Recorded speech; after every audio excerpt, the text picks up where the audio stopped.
మారుతున్న లోకంలో మార్పులేని దేవుని గుణం మనకు మనోస్థైర్యాన్ని ఇస్తుంది. నిన్ను ఏమాత్రమును విడువను, నిన్ను ఎడబాయను. ఇది ప్రభువగు యెహోవా వాక్కు.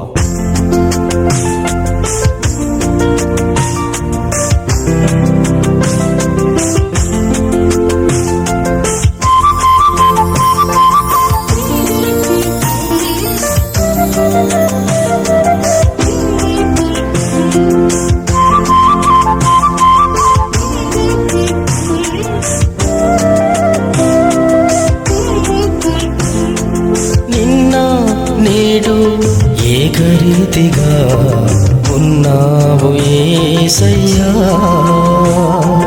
నిన్న నేడు ఏకరీతిగా ఉన్నావు యేసయ్యా, యుగ యుగములకు ఏకరీతిగా, యుగ యుగములకు ఏకరీతిగా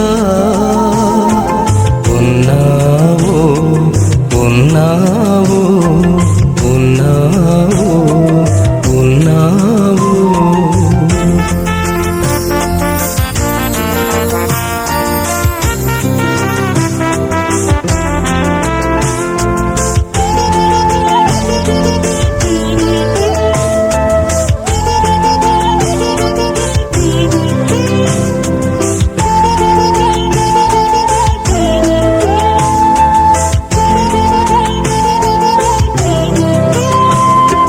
రాజుల రాజు నీవు, అల్ఫా ఒమేగవు నీవు, యుగములు తరములు మారినను మారని మనుషుల మది చెంతనే. రాజుల రాజు నీవు, అల్ఫా ఒమేగవు నీవు, యుగములు తరములు మారినను మారని మనుష్యుల మది చెంతనే. మమతను చూపిన దేవా వందనం, సర్వోన్నతుడా వందనం. మమతను చూపిన దేవా వందనం, సర్వోన్నతుడా వందనం. నిన్న నేడు ఏకరీతిగా ఉన్నావు యేసయ్యా, నిన్న నేడు ఏకరీతిగా ఉన్నావు యేసయ్యా.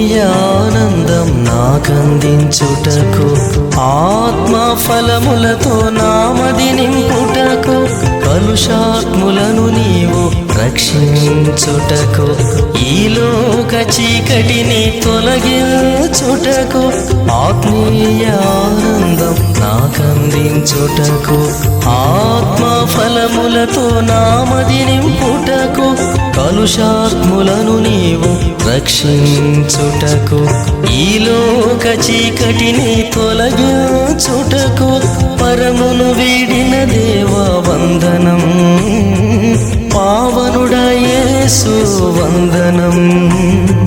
పరమును వీడిన దేవా వందనం, పావనుడా యేసు వందనం.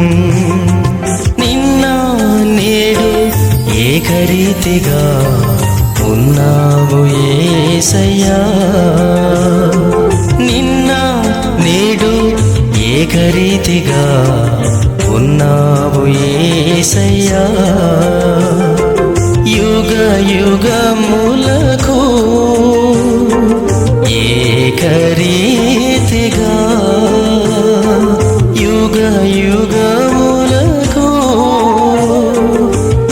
ఏకరీతిగా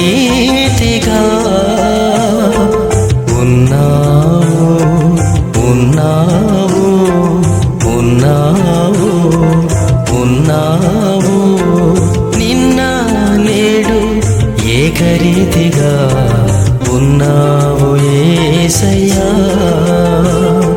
నిన్న నేడు ఏకరీతిగా ఉన్నావు యేసయ్యా.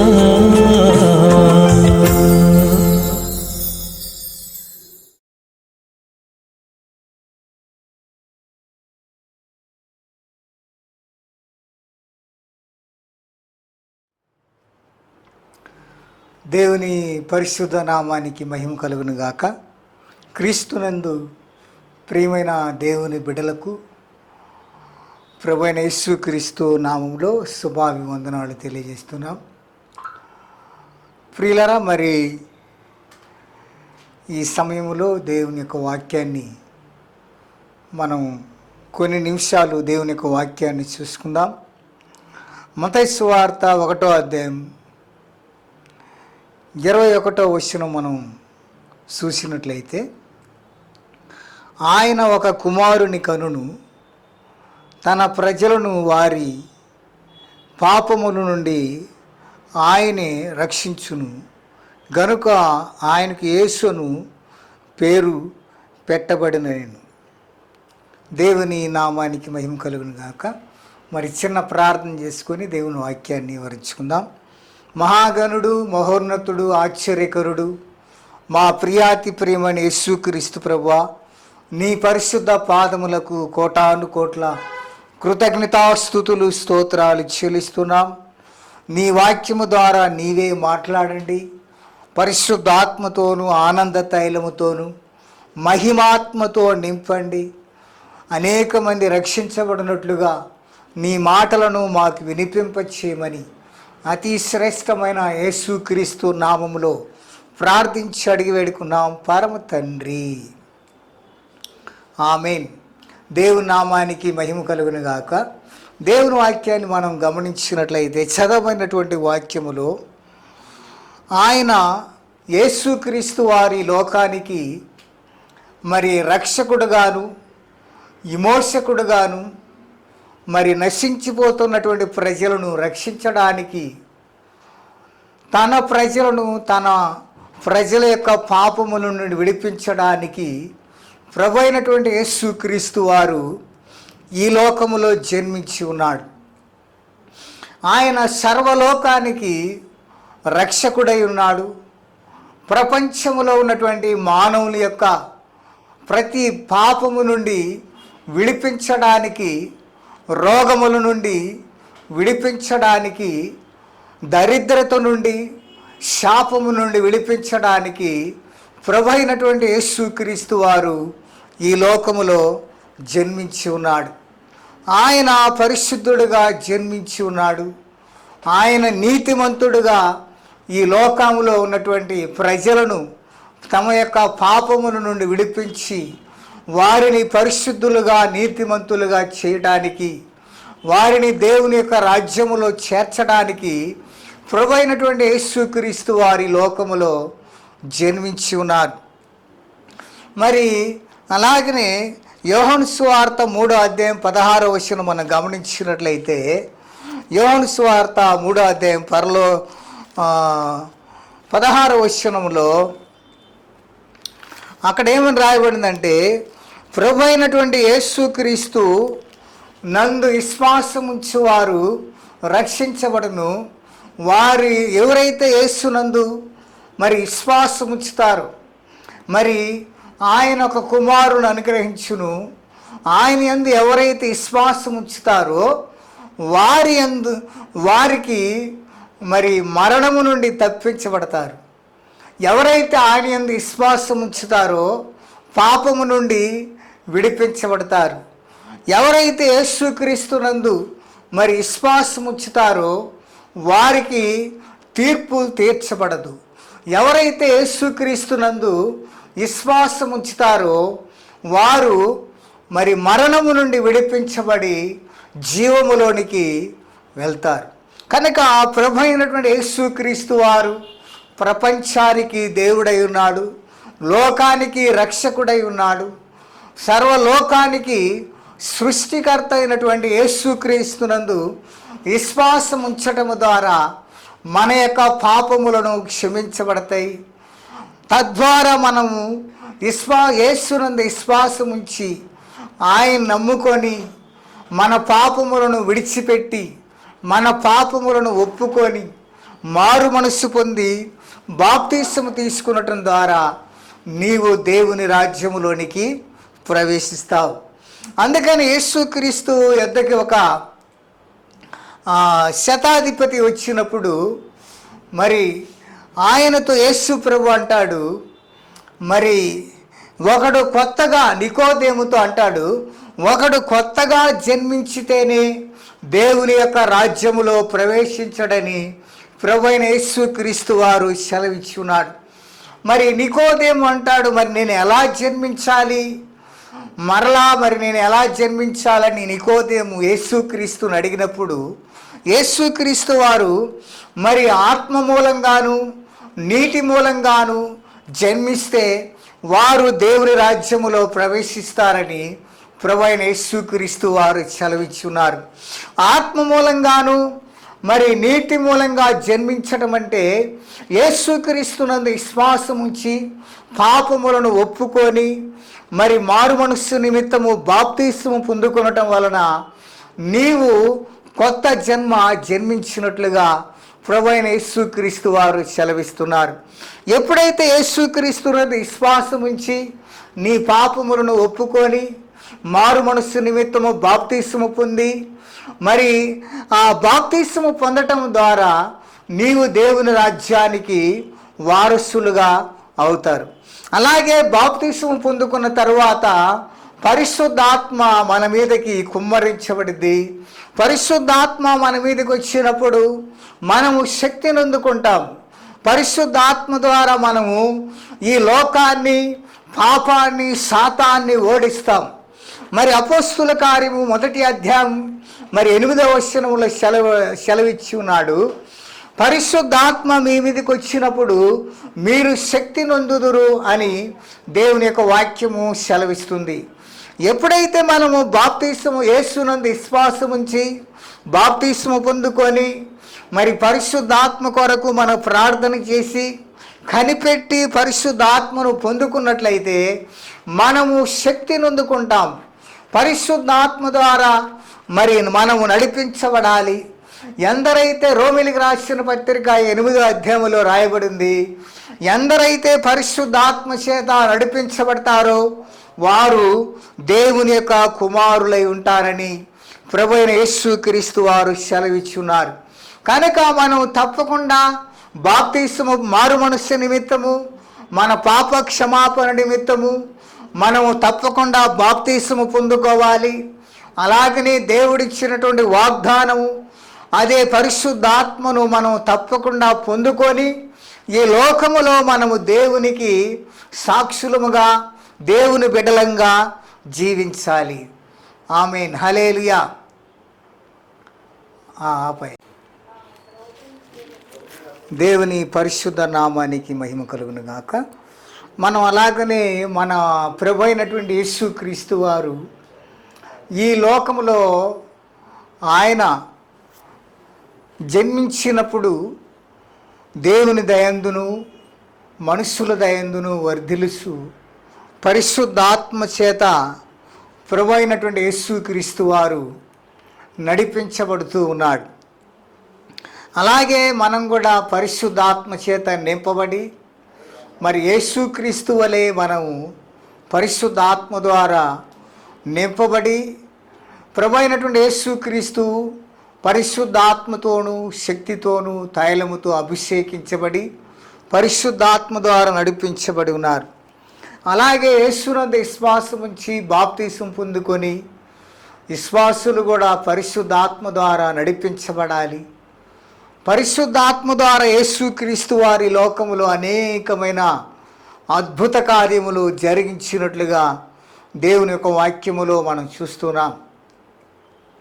మరి మత్తయి సువార్త 9వ అధ్యాయంలో మరి 1వ వచనం నుంచి మనం చూసినట్లయితే అక్కడ ఈ విధంగా రాయబడి ఉన్నది. మరి చదువుదాం.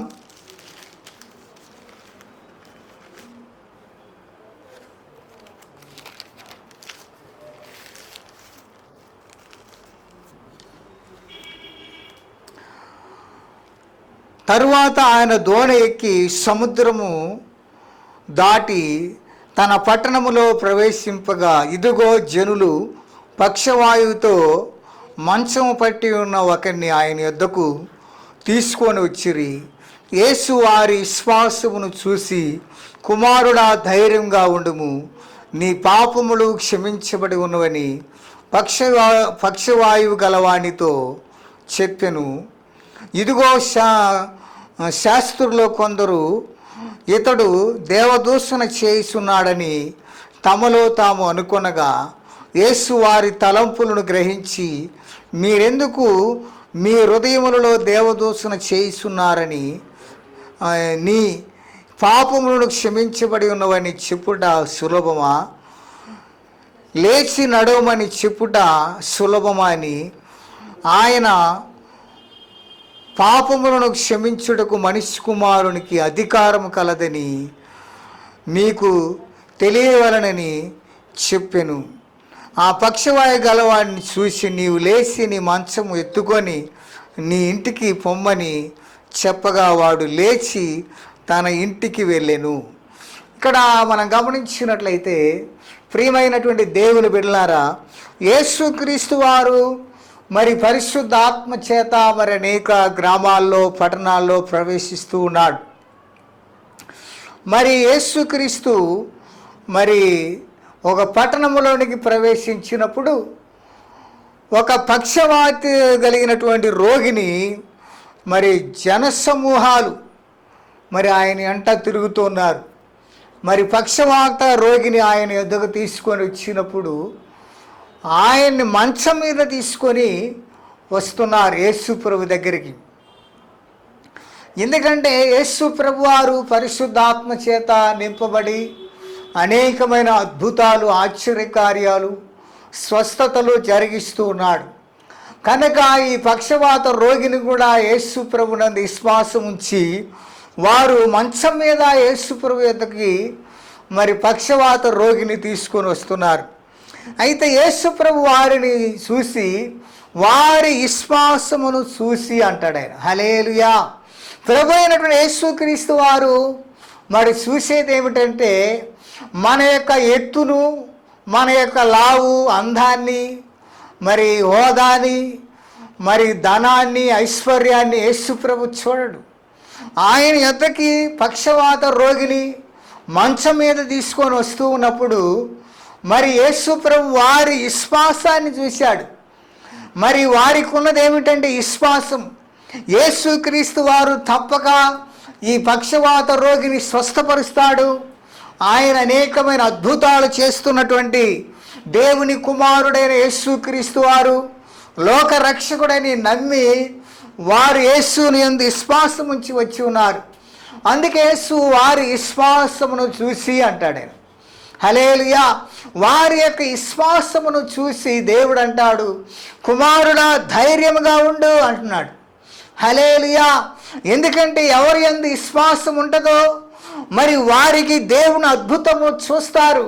ఎవరైతే దేవుని యందు పరిపూర్ణమైన విశ్వాసము ఉంచుతారో వారు దేవుని యొక్క మహిమను చూస్తారు. అందుకే ఈ పక్షవాత రోగితో అంటున్నాడు, కుమారుడా, నువ్వు ధైర్యంగా ఉండు, నీ విశ్వాసము నిన్ను బాగు చేసిద్ది.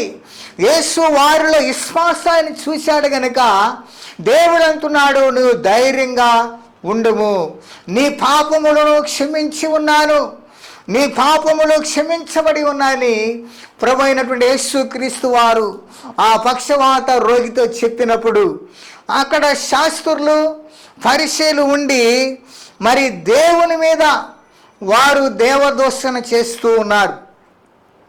ఏ విధంగా చేస్తున్నారంటే వారి హృదయములో అనుకుంటున్నారు ఏమని, యేసుక్రీస్తు వారికి పాపములు క్షమించడానికి మరి ఏ విధంగా అధికారం ఉన్నదని తమ హృదయములో అనుకుంటున్నారు. దేవునికి స్తోత్రం. హల్లెలూయా. వారి హృదయములో అనుకుంటున్నటువంటి ఆలోచనలు, వారి హృదయములో చేస్తున్నటువంటి దేవదూషణ యేసుక్రీస్తు వారు గ్రహించి ఉన్నాడు.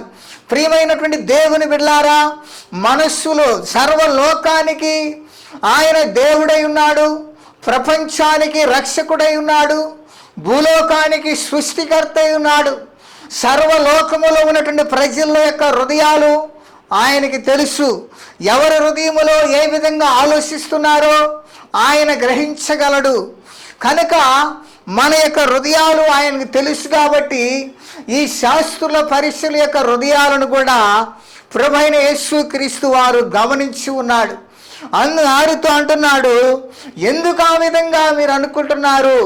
పాపములు క్షమించుటకు భూమి మీద మనిషి కుమారునికి అధికారము కలదు.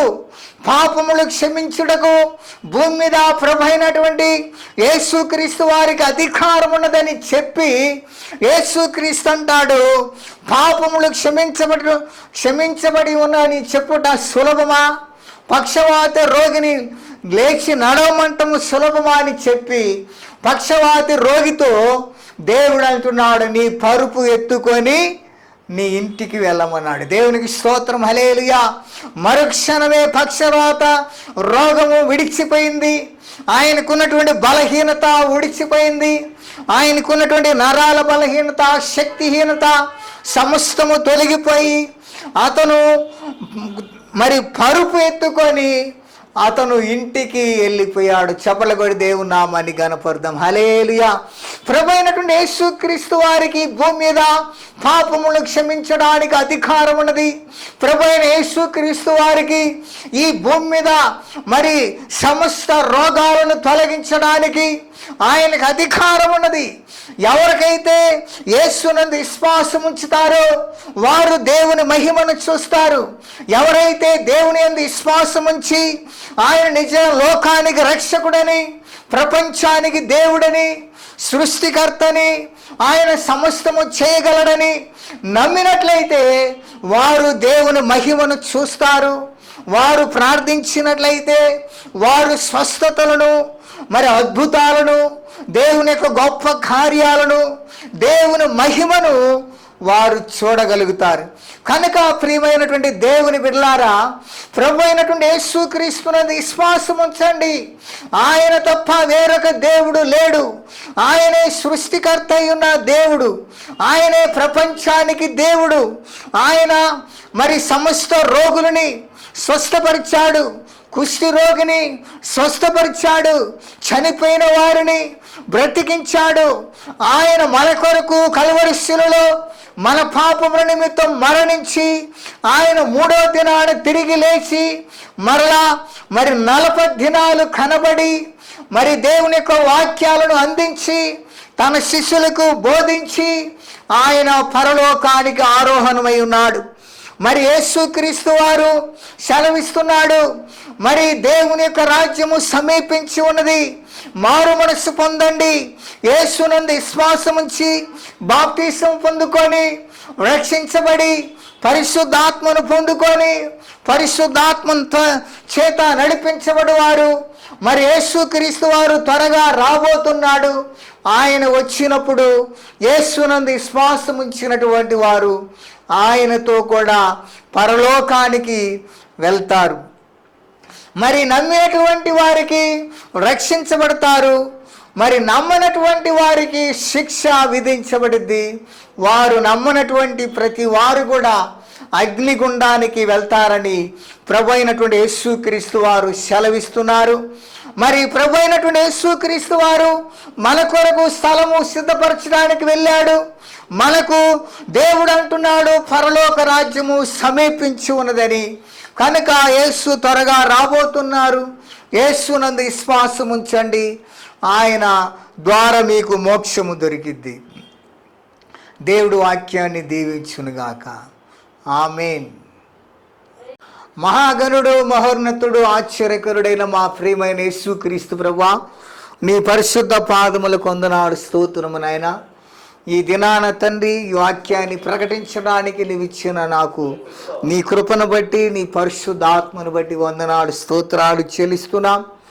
ఈ వాక్యము దేవా అనేకులను అయా స్వస్థపరచునట్లు, అనేక హృదయాలు తెరవబడినట్లు, అనేకులు ప్రభువా నీ అందు విశ్వాసం ఉంచి బాప్తిసం పొందినట్లు నీ కృపను అనుగ్రహించండి. అనేక ఆత్మ రక్షించబడ్డకు మమ్మలను వాడుకోండి. ఈ వాక్యాన్ని వింటున్న ప్రతి కుటుంబాన్ని, బిడ్డలను ఆశీర్వదించి వారు నిత్య రాజ్యానికి, నీ రాజ్యానికి వారసులుగా చేయమని అతి శ్రేష్టమైన యేసుక్రీస్తు నామములో ప్రార్థించి అడిగి వేడుకున్నాను పరమ తండ్రి. ఆమేన్, ఆమేన్, ఆమేన్. దేవుని పరిశుద్ధమైన నామమునకు మహిమ కలుగునుగాక. క్రీస్తునందు ప్రియులైన దేవుని బిడ్డలందరికీ ప్రభువైన యేసుక్రీస్తు నామములో శుభాలు, వందనాలు తెలియచేస్తున్నాం. ప్రియులారా, దేవుని యొక్క వాక్యమును కొద్ది నిమిషాలు మనము ధ్యానించుకుందాము. దయచేసి లూకా సువార్త 19వ అధ్యాయము 10వ వచనాన్ని చదువుకుందాం. నశించిన దానిని వెదకి రక్షించుటకు మనుష్య కుమారుడు వచ్చెనని అతనితో చెప్పెను. మనం ప్రార్థన చేసుకొని వాక్యంలోనికి వెళ్దాం. పరిశుద్ధుడైన మా తండ్రి, ప్రేమ కలిగిన దేవా, నీకు స్తోత్రాలు. నీ యొక్క వాక్య భాగములో నుండి అయా నాతోనూ ఈ యొక్క వాక్యమును వినుచున్న ప్రతి ఒక్క బిడ్డతోనూ మాట్లాడండి. వారి హృదయాలను తెప్పరెల్ల చేయండి. వారి ఆత్మలకు రక్షణ కలుగు చేయమని యేసు నామమున ప్రార్థించి అడిగి వేడుకుంటున్నాము తండ్రి. ఆమెన్. ప్రియమైన దేవుని బిడ్డలారా, ప్రభువైన యేసుక్రీస్తు వారు ఈ లోకానికి నశించిన దానిని వెదకి రక్షించడానికి వచ్చి ఉన్నారని లేఖనం తెలియజేస్తుంది. నశించిపోతున్న వారిని మరి దేవుడు ఎంతగానో ప్రేమిస్తూ ఉన్నాడు. ఈ లోకంలో చాలామంది పాడైపోయిన వారిని చూసి, నాశనమునకు జోగుతున్న వారిని చూసి, జీవితంలో విఫలమైపోయిన వారిని చూసి అనేక మంది హేళన చేస్తుంటారు. మరి వారి మనసులు కృంగిపోయేటట్లుగా మాట్లాడుకుంటారు. కానీ అటువంటి వారికి ఒక మంచి శుభవార్త ఏంటి అంటే, నీవు నశించిపోతున్నటువంటి స్థితిలో ఉన్న నిన్ను ప్రేమించడానికి ప్రభు అయిన యేసుక్రీస్తు వారు వెదకుతూ వస్తున్నారంట. దేవునికి మహిమ కలుగునుగాక. నిజంగా కృంగిపోయిన వారిని బలపరచడానికి, లేవనెత్తడానికి, పాడైపోయిన వారిని బాగు చేయడానికి ప్రభు అయిన యేసుక్రీస్తు వారు ఎంతగానో ప్రేమ చూపిస్తూ ఉన్నారు. ఇక్కడ మనం చూసినట్లయితే నశించిన దానిని, పాడైపోతున్న వారిని, ఇక మాకు జీవితంలో ఎటువంటి నిరీక్షణ లేదు, మేము ఇక చనిపోతాము, ఆ చావే మాకు శరణ్యమని అనుకుంటున్న వారితో దేవుడు యొక్క వాక్యముఖంగా మాట్లాడుతున్నాడు. నేను నిన్ను రక్షిస్తానని, నీవున్న పరిస్థితి నుండి నిన్ను విడిపిస్తానని, నువ్వు ఎంత ఘోర పాపివైనా సరే నేను నిన్ను ప్రేమిస్తున్నాను, నేను నిన్ను క్షమిస్తున్నాను, నీ జీవితాన్ని బాగు చేస్తానని చెప్పి ప్రభు అయినటువంటి యేసుక్రీస్తు వారు మాట్లాడుతున్నారు. ప్రియ సహోదరి, ప్రియ సహోదరుడా, నీవున్న స్థితిని బట్టి ఇక నా జీవితం అంతం చేసుకోవడమే నువ్వు అనుకుంటున్నావేమో.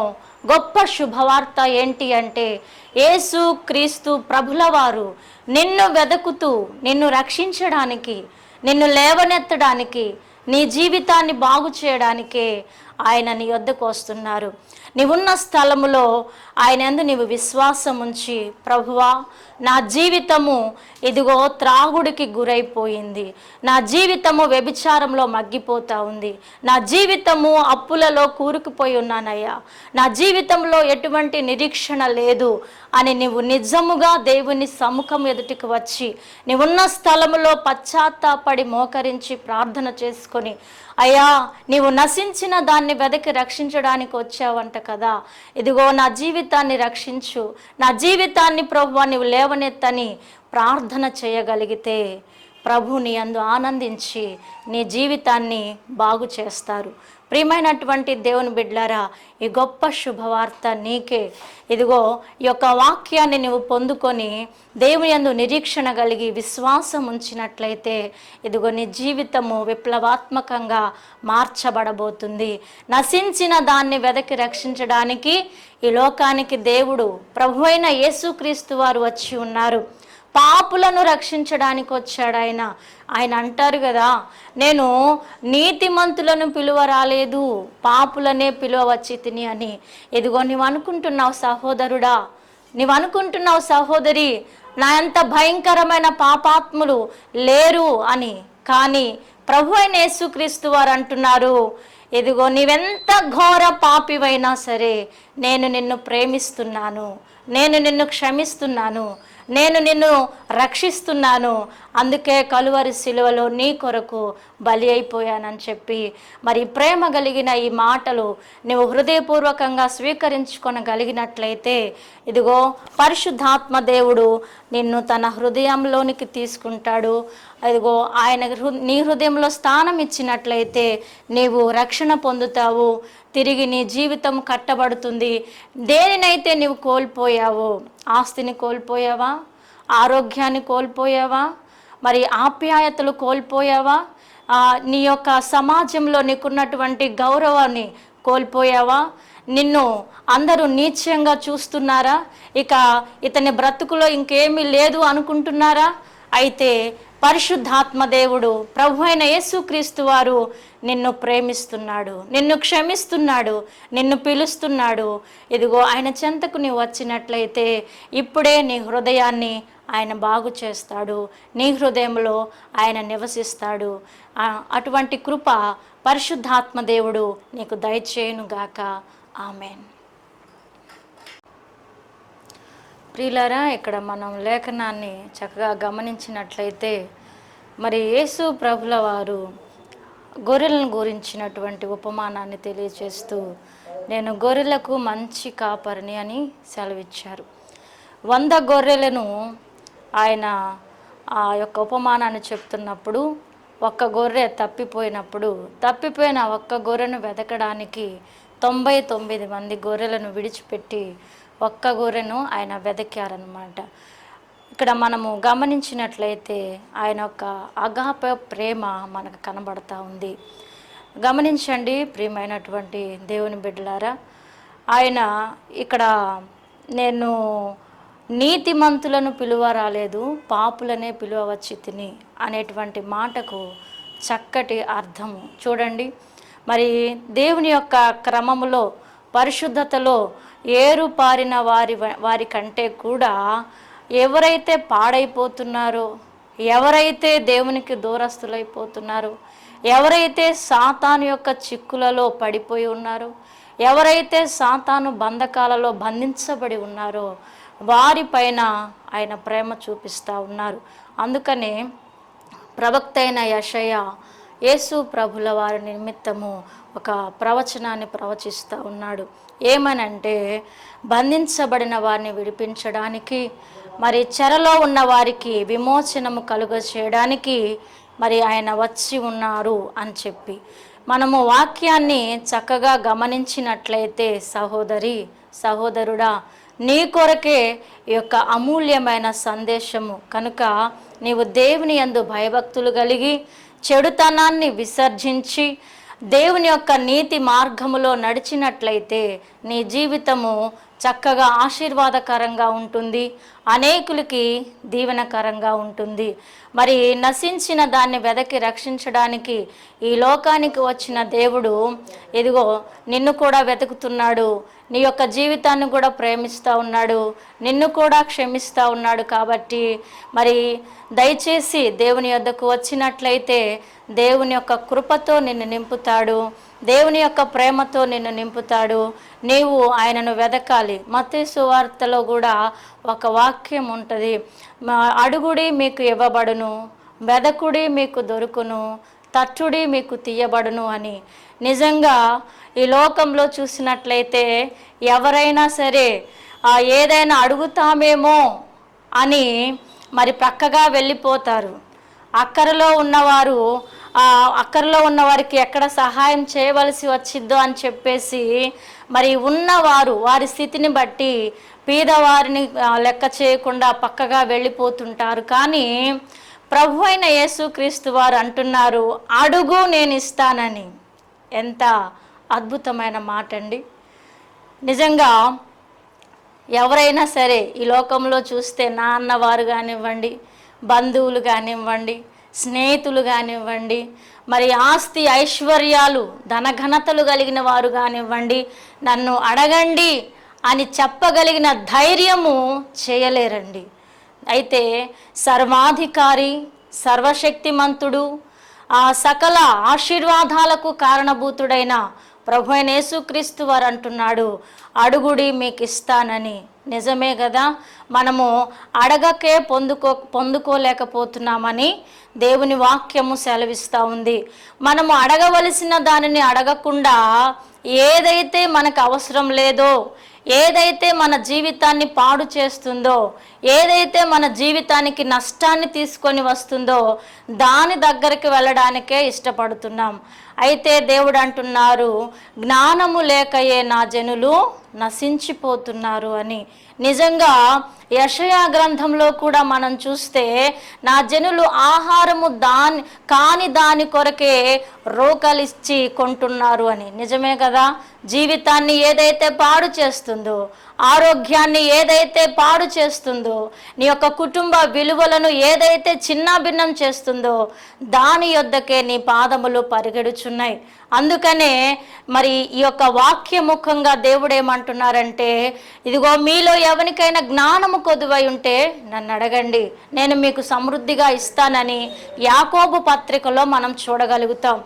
అయితే దేవుడు అంటున్నారు కదా, మీకు జ్ఞానము కొదువైతే అడగండి, మీకు ఏది అక్కరగా ఉందో అడగండి, అది నేను మీకు ఇస్తాను అంటున్నాడు. ఎందుకు అంటే, మనము నశించిపోవటం దేవునికి ఇష్టం లేదు కాబట్టి, దేవుడు మనల్ని ప్రేమిస్తున్నాడు కాబట్టి, దేవుడు మనల్ని క్షమిస్తున్నాడు కాబట్టి, దేవుడు మన కొరకు ప్రాణమును పెట్టాడు, దేవుడు మన కొరకు చనిపోయి తిరిగి లేచి ఆయన ఉంటున్నటువంటి రాజ్యానికి మనల్ని తీసుకొని వెళ్ళాలి అంటే మనము పాపము నుండి విడుదల పొందాలి.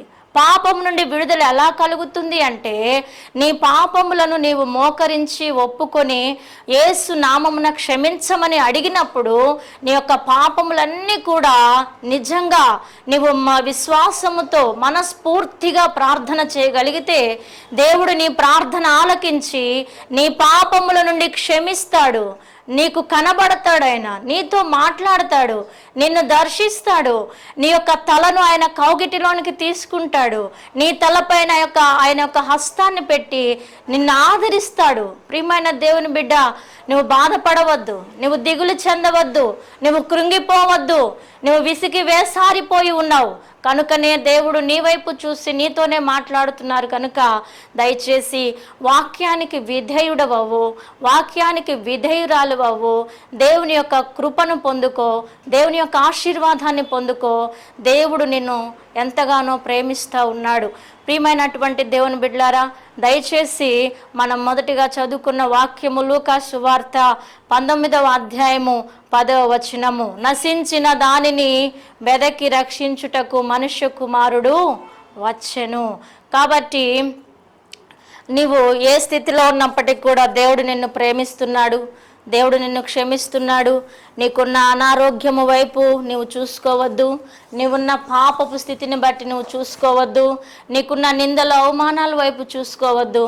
యేసు వైపు చూడు. ప్రయాసపడి భారము మోసుకొనుచున్న సమస్త జనులారా నా యొద్దకు రండి, నేను మీకు విశ్రాంతిని కలుగజేస్తానని ప్రభువైన యేసుక్రీస్తు వారు మాట్లాడుతున్నారు. కాబట్టి నీవు నీ భారమును ఆయన పైన మోపు. ఎవరు చెప్పగలరండి ఈ మాట? ఎవరు చెప్పడానికి ధైర్యము చేయగలరు ఈ మాట? చూడండి, ఆయన సమస్త భారము నా పైన వేయమంటున్నారు. నిజంగా మన భర్త అనలేరు, మన భార్య అనలేరు, మన బిడ్డలు అనలేరు, మన తల్లిదండ్రులు అనలేరు, మన ఇరుగు పొరుగు వారు అనలేరు. కానీ దేవుడు అంటున్నారు, నీ భారము నేను భరిస్తాను, నీ రోగము నేను భరిస్తాను, నీ వ్యసనము నుండి నీకు విడుదల కలుగు చేస్తానని. ఇంతకంటే మంచి మాటలు నీకెవరు చెప్పలేరు. కాబట్టి ఈ యొక్క మాటలు నీ కొరకే. దయచేసి దేవుని వాక్యానికి విధేయుడవి, దేవుడిచ్చే రక్షణకు, దేవుడిచ్చే కృపకు పాత్రులు కావాలని ప్రభు పేరట ప్రేమతో తెలియచేస్తున్నాను. దేవుడు ఈ కొద్ది మాటలు మన వినికిడిలో దీవించుగాక. ఆమెన్. ప్రార్థన చేసుకుందాం. దయచేసి తల వంచి మీరున్న స్థలంలో కళ్ళు మూసుకొని ప్రార్థనలో విశ్వాసంతో ఏకీభవించండి. మహాపరిశుద్ధుడైన మా తండ్రి, మీ పరిశుద్ధమైన నామానికి వందనాలు, కృతజ్ఞతాస్తుతులు చెల్లిస్తున్నాం ప్రభా. ఈ యొక్క వాక్యముఖంగానైనా ఈ యొక్క ఆయా సమయంలో మాతో మాట్లాడినందుకు స్తోత్రాలు. నశించిన దానిని వెదకి రక్షించడానికి ఈ లోకానికి వచ్చి ఉన్నానని మీరు సెలవిచ్చారు ప్రభా. మేము ఏ స్థితిలో నశించిపోతున్నామో, ఎలా ఉన్నామో ప్రభా తెలుసుకోవడానికి వాక్యము ద్వారా మా కనులు తెరచినందుకు స్తోత్రాలు ప్రభా. నశించిపోవటం అంటే ఏ స్థితిలో ఉన్నామో గ్రహించుకోవడానికి మీరు మాతో మాట్లాడారు, అందును బట్టి స్తోత్రాలు. వాక్యం విన్న బిడ్డలునైనా ఆ స్థితిలో నుండి లేవనెత్తబడటానికి, నీ కృపకు పాత్రులవ్వటానికి, పాపము నుండి శాపము నుండి దరిద్రత నుండి విడిపించబడి నీవిచ్చే అమూల్యమైన రక్షణను పొందుకోవడానికి బిడ్డలకు సహాయము చేయమని ప్రార్థిస్తున్నాం. అడుగుడి మీకు ఇవ్వబడని సెలవిచ్చారు కదా. నశించిపోతున్న ఆత్మలను రక్షించమని, మీ జ్ఞానము చేత నింపి నడిపించమని యేసు నామములో ప్రార్థించి అడిగి వేడుకుంటున్నాము తండ్రి, ఆమేన్.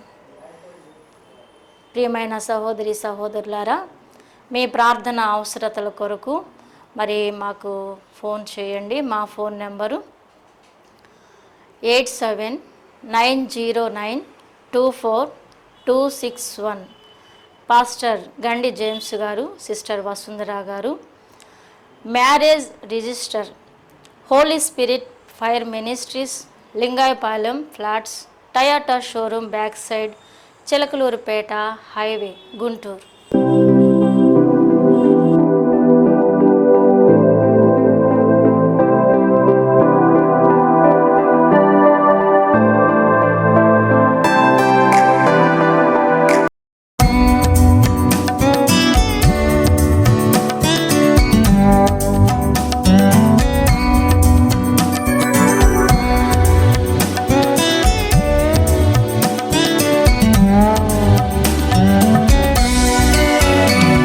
యెహోవా ఇల్లు కట్టించని ఎడల దాని కట్టువారి ప్రయాసము వ్యర్థమే.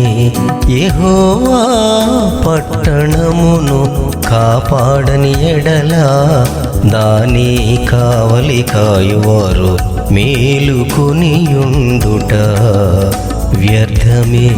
యెహోవా ఇల్లు కట్టించని ఎడలా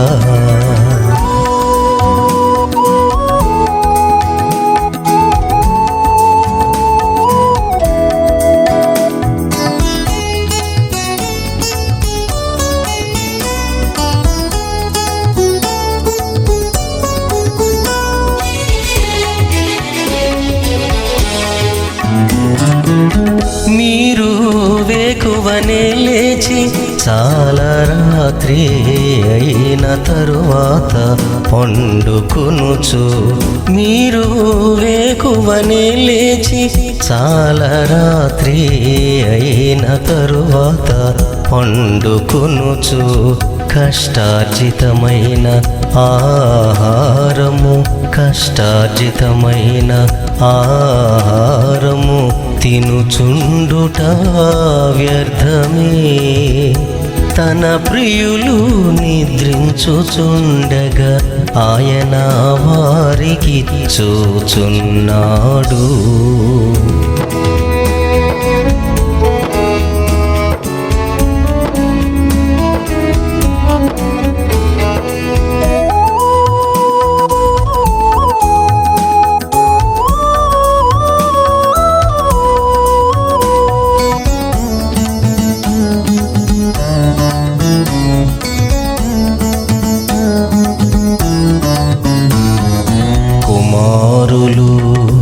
యెహోవా అనుగ్రహించు స్వాస్థ్యము కుమారులు.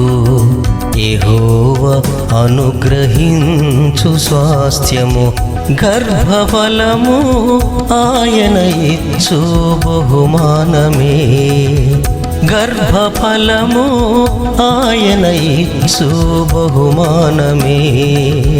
యౌవన కాలమందు పుట్టిన కుమారులు యౌవన కాలమందు పుట్టిన కుమారులు బలవంతుని చేతిలోని బాణముల వంటివారు, బలవంతుని చేతిలోని బాణముల వంటివారు. వారితో తన అంబుల పొది నింపుకొని నావాడు ధన్యుడు. అట్టివారు సిగ్గుపడక గుమ్మములో తమ విరోధులతో వాదించుదురు. యెహోవా ఇల్లు కట్టించని ఎడల దాని కట్టువారి ప్రయాసము వ్యర్థమే. యెహోవా పట్టణమును కాపాడని ఎడల దాని కావలి కాయువారు మేలుకొనియుండుట వ్యర్థమే వ్యర్థమే.